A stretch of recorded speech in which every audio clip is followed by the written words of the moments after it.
اعوذ باللہ من الشیطان الرجیم بسم اللہ الرحمن الرحیم یا علی صلوات اللہ علیہ مدد السلام علیکم ورحمۃ اللہ وبرکاتہ۔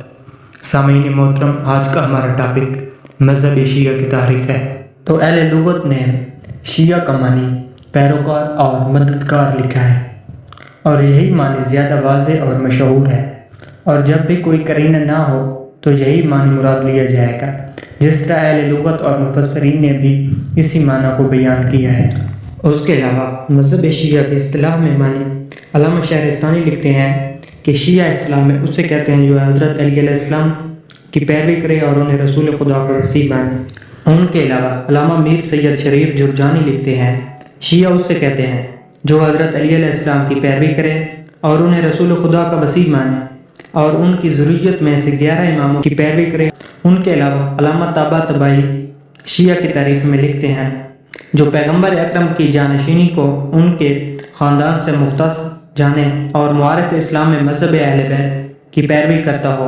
اس کے بعد اب ہم قرآن سے مذہب شیعہ کا مفہوم بیان کرتے ہیں۔ قرآن مجید میں لفظ شیعہ عموماً پیروکار اور مددگار کے معنی میں استعمال کیا گیا ہے، جیسا کہ قرآن مجید میں حضرت ابراہیم علیہ السلام کے بارے میں ارشاد ہوا ہے وَإِنَّ مِن شِيَّتِهِ لَإِبْرَاهِيمَ۔ حضرت ابراہیم علیہ السلام یقیناً حضرت نوح علیہ السلام کے پیروکاروں میں سے تھے۔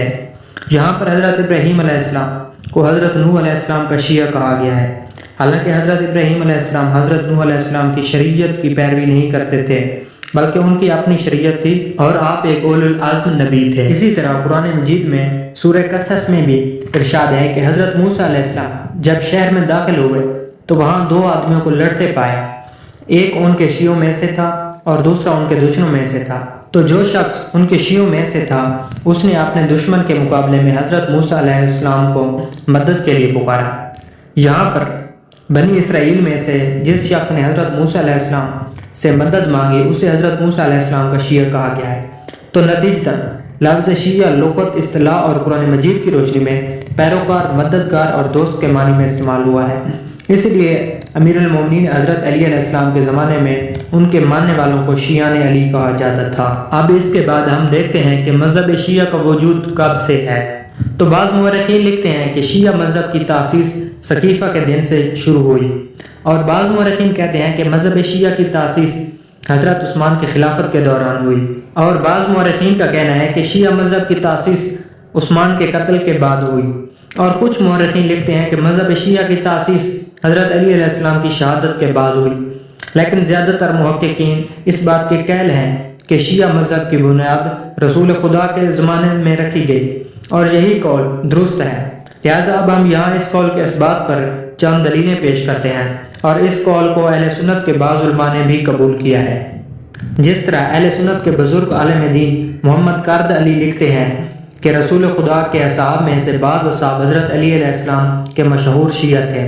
ان کے علاوہ علامہ سیوطی نے قرآن کی آیت اولئک ھم خیر البریہ کی تفسیر میں فرماتے ہیں کہ رسول خدا نے فرمایا اس آیت سے مراد حضرت علی علیہ السلام اور ان کے شیعہ ہیں جو قیامت کے دن کامیاب ہوں گے۔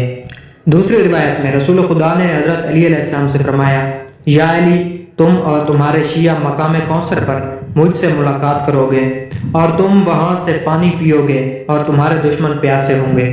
علامہ خوارزمی لکھتے ہیں رسول خدا نے حضرت علی علیہ السلام سے فرمایا یا علی، قیامت کے دن میں خدا سے تمسک کروں گا اور تم نے میرا دامن پکڑ رکھا ہوگا اور تمہاری اولاد نے تمہارا دامن پکڑا ہوگا اور تمہارے شیعوں نے تمہاری اولاد کا دامن تھاما رکھا ہوگا۔ رسول خدا کی زندگی میں سلمان، ابو ذر، مقداد، عمار جیسے بہت سے اصحاب کو شیعان علی کے لقب سے پکارا جاتا تھا۔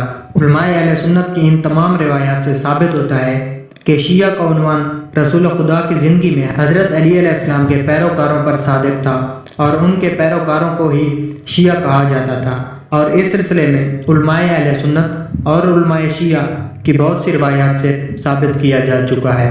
وسلام مولا حسین محافظ۔